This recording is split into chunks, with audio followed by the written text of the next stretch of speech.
طلبہ عزیز، عربی پروگرام نظامت کو سماعت کر لیا آپ نے. تھوڑا سا مختصر سا تعارف مہمان مکرم کا. آپ ایشیا کی عظیم الشان درسگاہ دارالوقف کے مایناز و موقر استاذ اور زبان عربی کے زبان و قلم کے اعتبار سے یکساں ادیب، قادر الکلام اور بہت ہی مقبول الدرس استاد ہونے کی حیثیت سے اپنے ادارے میں اور بیرون ادارہ اپنے مستفیدین میں پہچانے جاتے ہیں. آپ کی شان اور آپ کا انداز نہایت ہی سادگی والا ہے. آپ سنیں گے تو سنجیدگی آپ کی زبان سے حقیقتاً جھلکتی ہے، اور یہی ہمارے اکابر علماء دیوبند کی شان اور امتیاز رہا ہے. کہیں ضرب برق نہ انداز گفتار میں ہوتا ہے نہ کردار میں ہوتا ہے، مقصد صرف کام ہوتا ہے. اور آپ نے چند سالوں میں دارالوقف دیوبند کے اندر جو عربیت کی ایک نیند رکھی ہے اور عربیت کو اتنا مضبوط کیا ہے، طلباء کے اندر عربیت کا جو شمع جلائی ہے وہ اپنی مثال آپ ہے. اور ایسے نوجوان فضلاء جنہوں نے دارالعلوم دیوبند سے فیض حاصل کیا ہو اور دارالعلوم دیوبند نے ان کو قبول کر لیا ہو، دونوں دارالعلوم میں سے کوئی بھی دارالعلوم، یہ یقیناً ان کے لیے بڑی سعادت کی بات ہے. اور ہم سب دعا کرتے ہیں کہ ہم سب آپ کا نام لے کر کے جیتے ہیں اور دیوبند کا نام لے کر کے اپنی شان بھی چمکاتے ہیں. سب کچھ ہے تو آپ ہمارے لیے باعث فخر بھی ہیں، آپ کی آمد ہمارے لیے باعث سعادت بھی ہے اور ہمارے جامعہ کے لیے نیک فاری کا ذریعہ ہے. حضرت ناظم صاحب کی صدارت میں یہ پروگرام چل رہا ہے. حضرت ناظم صاحب آ چکے ہیں کراچی پر. کراچی بند ہونے کی وجہ سے ابھی پہنچے نہیں. دارالعلوم دیوبند کے کسی بھی فاضل کی محبت کا اندازہ اگر لگانا ہو تو حضرت ناظم صاحب کے کموں سے بتانا چاہوں گا. طلبہ جانتے ہیں، ہم لوگ سب جانتے ہیں. دارالعلوم دیوبند کے استاد مولانا عثمان غنی صاحب دامت برکاتہم تشریف لائے تھے اور آپ کے پروگرام سے فراغت کے بعد آپ کو الوداع کہا اور اس کے بعد سے ناظم صاحب بیمار ہو گئے. اور آج الحمدللہ دارالعلوم کی نسبت بھی حضرت ناظم صاحب کو پھر دوبارہ ادارے میں لائی. دارالعلوم کی نسبت اور دارالعلوم کی محبت دوبارہ پھر اسٹیج پر لائی ہے. اور ہم چاہیں گے کہ مہمان محترم دعا فرمائیں. اللہ تبارک و تعالیٰ اس پروگرام کی برکت سے آپ کو ایسی شفائے کاملہ اور صحت عاجلہ نصیب فرمائے جو آپ کی لمبی عمر تک برقرار رہے اور ہم لوگ آپ سے ایسے ہی استفادہ کرتے رہیں. میں زیادہ سماع فراسی نہ کرتے ہوئے مہمان محترم کو دعوت اسٹیج دیتا ہوں. آپ تشریف لائیں اور اپنے مواعظ و نصائح سے ہم سب کو مستفید فرمائیں. فلیتفضل مشکورا ولیتلعن من السلام.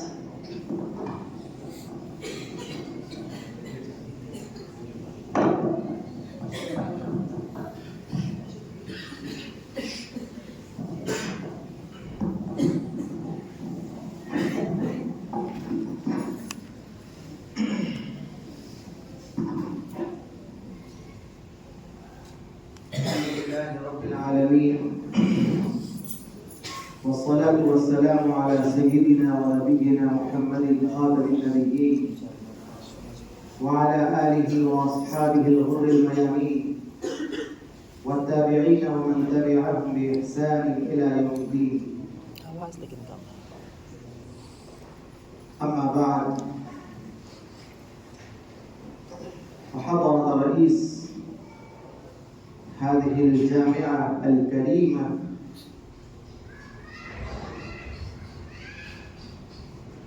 وأساتذة هذه الجامعة الأفاضل وإخواني الطلبة، يطيب أولا أن نحييكم بتحية الإسلام، وتحية الإسلام السلام. السلام عليكم ورحمة الله وبركاته. إن هذه الجامعة الحديثة العهد بالنشأة الواسعة الصيت في الشهرة قد سمعنا عنها كثيرا، مع أن هذه الجامعة لم يقضي على تأسيسها إلا 5 سنوات 4 سنوات. وقد سمعنا في اليمن أن في مدينة سيتافور أقيمت جامعة تهتم بتعليم العلوم الإسلامية وتعليم اللغة العربية بخصائص فاقت بها غيرها من المدارس والجامعات. وقد سمعنا أن إقامة هذه الجامعة حدثت بيد عالم رباني كريم آتاه الله الحكمة وآتاه الله السعة والثرى ليكون بين المغبوطين كما جاء في الحديث النبوي الشريف: لا حسد إلا في اثنتين، رجل آتاه الله مالا ورجل آتاه الله الحكمة. فقد أخذ وجمع بين هذين الوصفين اللذين يجب أن يكونا مربوطين عند الناس. فكنا نتمنى رؤية هذه الجامعة. وقد حضرت أمس مدرسة دائرة المعارف الإسلامية القاسمية، وكان من المقرر هناك برنامجين: برنامج تدريبي لأساتذة المدارس الإسلامية، وكان في المساء بعد صلاة المغرب حفلة سنوية للجامعة. وهنا التقيت بأستاذكم الشيخ المفتي محمد براثة القاسمي والمفتي محمد ظهير وأساتذتكم الآخرين. فهم ألحوا علي وطلبوا مني أن أحضر هذه الجامعة. طبعا كنت أتلهف بشوق كبير إلى رؤية هذه الجامعة وإلى رؤية وجوهكم النيرة. فقد حضرت هذه الجامعة ولمست النشاطات والفعاليات، حضرت الحجرات وشاهدت النشاطات، كما حضرت الفصول الدراسية. فوجدت النظافة والأناقة هي أكبر مميزات هذه الجامعة. نظافة في كل مكان وأناقة في كل شيء. حتى في جلوسكم المتميز في 3 حلقات في هذا الوقت، عامة في حفلاتنا الطلاب يجلسون كجراد منتشر أو كالعين المنفوش كما جاء في القرآن. يعني ما شاء الله جلستم في 3 حلقات متميزين. وعندما لقيت هذا الطالب أبا هريرة وسمعت منه وقال الأستاذ أن هذا الطالب يحفظ صحيح البخاري، فوالله أخذتني الدهشة. وقد سمعت وله من اسمه نصيب. ألقب أبا هريرة بأنه راوية الحديث في الهند. أبو هريرة وراوية الحديث. هذا أبو هريرة راوية الحديث في الهند إن شاء الله. بارك الله فيه وتقبل منه وسخر طاقاته ومواهبه لخدمة الحديث النبوي الشريف. وكذلك لقيت طالبا آخر حفظ نصف صحيح البخاري. طبعا هذا ليس بأمر هين. أين أولئك الذين يجادلون وينازعون بإسناد البخاري ومسلم؟ أين الذين ينشرون التعصب المذهبي المقيت؟ وأين الذين جعلوا الأحاديث النبوية عرضة للسهام والافتراء والأكاذيب؟ عليهم أن ينظروا إلى هذه المدرسة ومدارسنا الأخرى واهتماماتنا بالحديث النبوي الشريف، وعليهم أن ينظروا بصفة خاصة إلى هذا الطالب الذي حفظ في مدة في غضون 8 شهور. عجب في الحقيقة، والله هذا من معجزة الإسلام. إذا كان أبو هريرة إمامنا وسيدنا رابية الإسلام كما قال، فإن شاء الله سيكون أبو هريرة معجزة الإسلام في هذا العصر إن شاء الله. وأدعو الله لكم جميعا أن يجعلكم الله أزهارا زاكية الأرواح، وأن الله سبحانه جعلكم شموسا وأقمارا تشرق بها السماوات والأرضين. إن الله سبحانه إنني مرحبا بكم أيها الطلاب، مرحبا بكم، مرحبا لكم هذا العلم، حنينا لكم هذا العلم الديني المبارك. وأشكر أساتذتكم مرة أخرى، بل أكرر الشكر والتقدير لحبكم وعنايتكم بي، وإنهم في الحقيقة كما دار العلوم فطبعا وتاج رؤوسنا. دار العلوم هي تاج رؤوسنا في الحقيقة. دار العلوم هي التي حفظت الإسلام والمسلمين. كل المدارس في الهند التي تعمل بشكل صحيح تنتمي إلى دار العلوم ديوبند. دار العلوم ديوبند التي خرجت الرجال وصنعت الأبطال وأعدت الأجيال. انظروا ماذا تصنع دار العلوم ديوبند. هؤلاء أساتذتكم في هذه الجامعة هي من ثمار دار العلوم ديوبند، وأنتم إن شاء الله ستكونون غراس الإسلام وأبناء دار العلوم ديوبند أيضا. أدعو الله لكم أن يتقبل لكم دار العلوم ديوبند. أريد الطلاب الصغار باللغة الأردية أيضا. شكرا. عربی میں گفتگو کتنی پیاری ہوتی ہے، پھر حقیقہ ہے دل نہیں کرتا ہے کہ کسی اور طرف جائیں، لیکن بہرحال طلبہ عزیز بچے بھی ہیں یہاں پر. مجھے تو بہت زیادہ بہت زیادہ بچوں نے یہاں تقریر کی، گفتگو پڑھی اور باتیں کی. مجھے ایسا لگتا تھا کہ عربی ادب کا کوئی طالب علم ہو، عربی ادب کے طلبہ ایسے تقریر کر رہے ہیں. آپ اپنے اساتذہ کے دل سے شکر گزار ہوئیے. ایسے اساتذہ آپ کو ملے، ایسے اساتذہ جو علم کے ساتھ ادب بھی آپ کو پڑھاتے ہیں، اور ایسے ذمہ دار آپ کو ملے، ایسا باغباں آپ کو مل گیا جو اس طرح سے سنوار کر کے آپ کو پیش کر رہا ہے.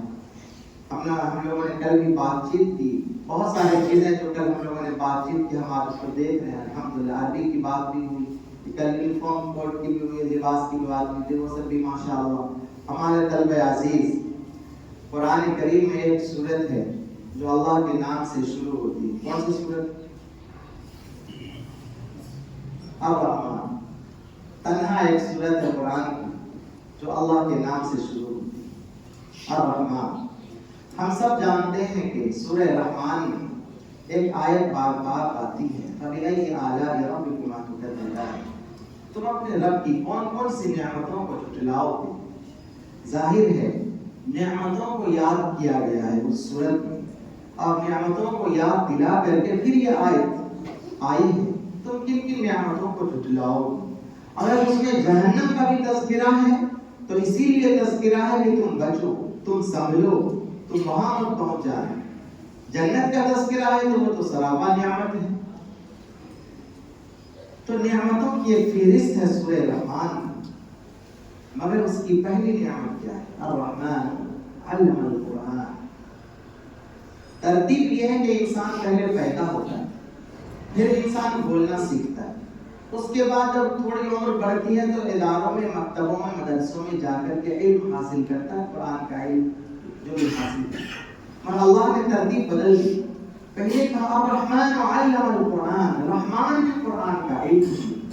اس کے بعد کہا خلق الانسان، انسان کو پیدا کیا، علمہ البیان، بولنا سکھایا. ترتیب پلٹ دی اللہ نے جان کر. قرآن اتنا عظیم علم ہے کہ اگر نعمتوں کی فہرست بنائی جائے گی تو قرآن سب سے اس قرآن کو پڑھنے کے لیے، اس قرآن کو سمجھنے کے لیے اللہ تعالیٰ نے ہمیں منتخب کیا، یہ صرف اس کی رحمت اور توفیق کا نتیجہ ہے۔ ہم سب جانتے ہیں اللہ کے اسماء الحسنی ہے، بہت سارے نام ہیں، وہ تو ایک حدیث میں 99 ہے، ورنہ تو اللہ کے نام کی کوئی تحدید ہو ہی نہیں سکتی۔ کون کر سکتا ہے اللہ کے صفات کی تحدید؟ کون کر سکتا ہے؟ اللہ کی بہت ساری صفات میں اللہ نے لفظ رحمان ہی رکھا قرآن کی تعلیم کے لیے۔ یہ خود اشارہ ہے کہ رحمت خداوندی ہی سے تم قرآن کا علم حاصل کر رہے ہیں، اسے اپنا کمال نہ سمجھنا، اور اس میں کہ ہماری ذہانت نے اور ہمارے اس میں نہیں، یہ سب اللہ کی توفیق، اللہ کی خاص رحمت ہے۔ تم سب اللہ کی رحمت کے سائے میں ہو، ہمارے اساتذہ، ہمارے ادارے، ہمارے منتظمین اللہ کی خاص رحمت کے سائے میں ہیں کہ قرآن کے سائے میں زندگی گزار رہے ہیں۔ ہمارے عزیزوں، تو سب سے پہلے تو اللہ کا شکر ادا کرنے کے علم ہے اصل نعمت، جس پر شکر کیا جائے۔ انبیاء میں 2 نبی اور بھی ہوئے ہوں گے، مگر 2 انبیاء کے بارے میں ہم سب جانتے ہیں کہ بادشاہ تھے، حضرت داؤد اور حضرت سلیمان علیہ السلام۔ حضرت سلیمان تو عجیب و غریب بادشاہ تھے، ان کے تو اللہ نے قرآن میں کہا، ان کی فوج میں جنات بھی، انسان بھی، پرندے بھی، وحشر لسلیمان جنوده من الجن والانس والطير۔ اللہ نے قرآن میں کہتے ہیں وَلَقَدْ آتَيْنَا دَاوُودَ وَسُلَيْمَانَ عِلْمًا۔ اب عجیب حیرت ہوتی ہے، علم تو سارے انبیاء کو دیا آپ نے، ان دونوں کو تو خاص حکومت دی، مگر ان دونوں کی حکومت کو لائق ذکر نہیں سمجھا، ضمناً آیا ہے کہیں، لیکن جس طرح سورت ختم ہوتی ہے، رکوع ختم ہوتا ہے اور رکوع شروع ہوتا ہے، بڑے اہتمام سے ایک ٹائٹل کے ساتھ، وَلَقَدْ ضمنی بات نہیں ہے، ادھر تو بات حضرت موسیٰ علیہ السلام کی چل رہی، ایک نیا رکوع، نیا بالکل، جیسے سورتوں کی شروعات بہت اہتمام سے، باتوں اور رکوع کی شروعات بڑے اہتمام سے، وَلَقَدْ آتَيْنَا دَاوُودَ وَسُلَيْمَانَ عِلْمًا، ان دونوں کو تو بادشاہت بھی دی، لیکن اس کو لائق ذکر نہیں سمجھا، علم دیا۔ ان بزرگوں نے کیا کہا؟ وقال الحمد للہ الذي فضلنا على كثير من عباده المؤمنين۔ دونوں بزرگوں نے کہا اللہ کا شکر ہے کہ اللہ نے ہمیں بہت سارے ایمان والے بندوں پر فضیلت دی۔ علم فضیلت کا راستہ ہے، علم ترقی کا راستہ ہے، علم شکر کی چیز ہے، ہم سب بھی شکر ادا کریں۔ اس کے بعد ہمارے بچوں 2-3 باتوں کی طرف توجہ دو۔ نمبر 1، اپنے اساتذہ کا حق درجہ احترام۔ جب تم بڑے ہو جاؤ گے، جو تمہارے اساتذہ کا سایہ سر سے اٹھنے لگے گا، جیسے ہم لوگ ہیں، ہمارے اساتذہ جا رہے ہیں، تب تمہیں اندازہ ہوگا کہ ایک تو یتیمی ہوتی ہے جب باپ کا انتقال، اور پھر جب اساتذہ جاتے ہیں تو ہر دن حالت یتیم میں رہتے ہیں، یتیمی کا احساس ہوتا ہے۔ اگر کوئی بات جو ضابطے بنائے گئے ہیں، جو بھی چیز کہی گئی صرف تمہارے فائدے کے لیے، کوئی بھی بات ڈالا بھی جاتا ہے، کچھ بھی کیے تمہارے فائدے کے لیے، ہر چیز کو تم ایک تحفہ سمجھ کر کے ان کی طرف سے قبول کرو، حق درجہ محبت اور شفقت اساتذہ سے رکھو۔ دوسری بات یہ ہے کہ یہ جو سنن ہے، سنن و آداب جو اس کا حق درجہ خیال ہے۔ مسواک ہے مثلا، مسواک تمہاری جیب میں ہونی چاہیے، اور جب سو جاؤ تو جیب میں مسواک نہیں رہنی چاہیے، تکیہ کے نیچے رہنی چاہیے۔ اپنے تکیہ کے نیچے مسواک رکھو سوتے وقت، تاکہ اگر تم اٹھو تو پھر ڈھونڈنا نہ پڑے مسواک تمہارا گئی ہو۔ عادت لگاؤ، چونکہ وہ فصاحت بھی اس سے پیدا ہوگی، زبان کی فصاحت پیدا ہوگی۔ درسگاہ میں بیٹھتے ہو، بہت انسان جو کھاتا ہے منہ میں اس کی ریزش رہ جاتی ہے تو پھر بدبو بھی آتی ہے، یہ سب مناسب نہیں۔ تو آپ جو مسواک کا حق درجہ اہتمام کیجیے ہر نماز میں، سوتے وقت اور اٹھتے وقت۔ اس کے بعد دعاؤں کا اہتمام کیجیے۔ ہمارے بزرگوں نے جو دعائیں ہیں، ہر کام کی جو الگ الگ دعائیں ہیں، اس پر جو کتابیں لکھی ان کا نام حصن حسین یا حصن المسلم، حصن کا لفظ آتا ہے یعنی قلعہ، کہ شیطان کے حملوں کا قلعہ۔ شیطان بہت بڑا دشمن ہے اور بے رحم دشمن ہے، وہ بے رحم، وہ جس طرح افکار و نظریات غلط ڈالتا ہے، اسی طرح سے شیطان جسمانی بیماریوں میں بھی مبتلا کرتا ہے۔